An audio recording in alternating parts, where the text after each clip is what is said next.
Hi, welcome to course of English language. So, the action of process to keep speak fluent English.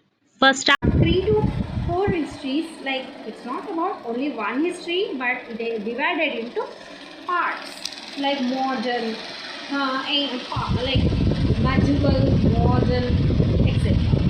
So after that, geography is physical geography. Next geography is different. So we have like this plenty of things, and map pointing. And in geography we have lot to discuss the particular about map pointing. Not at all map pointing, we have some locations to talk, and we have some content to write, learn, read, and we need to remember a lot of beautiful concepts here related to geographical of world.